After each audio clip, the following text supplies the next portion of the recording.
Let me ask you first how realistic you think the possibility of the UK losing its AAA is. I think there's a very high probability that the UK does lose it. Obviously, many other developed economies have been in the same position as the UK previous months, and they've lost their rating, so I don't see any reason why we shouldn't follow over the next 3 to 6 months.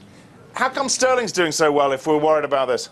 Safe haven inflows. The European economy is doing worse. Foreign investors are worried about their financial portfolios, and so safe haven inflows are coming into short-dated securities denominated in British pounds. But the euro looks pretty perky itself. We're up, what, closing on 132 now? Absolutely. The foreign exchange market at the moment is dominated by central bank diversification flows.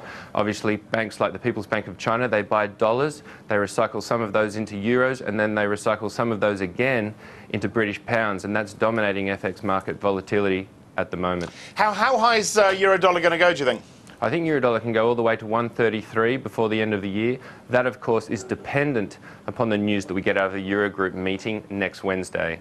And how big could the fall be for the euro if and when it comes? Oh, very significant. I think we could go down all the way to 120 during the course of 2013. And that's, of course, because the US economy has insulated itself both via its monetary policy and via its FX policy, and that is really going to benefit the US economy, whereas the Europe doesn't have the same privilege, and that is, of course, meaning that we're going to see lower growth in Europe and necessarily a weaker euro next year. So what is your FX play, or Credit Agricole's FX play for next year? Well, I think the best thing to do, especially in the core markets, is wait for that squeeze in euro-dollar that we should see in the next couple of weeks. The confluence of good news in Europe with the delivery of a Greek package, and of course the negative news in Europe in terms of that fiscal cliff.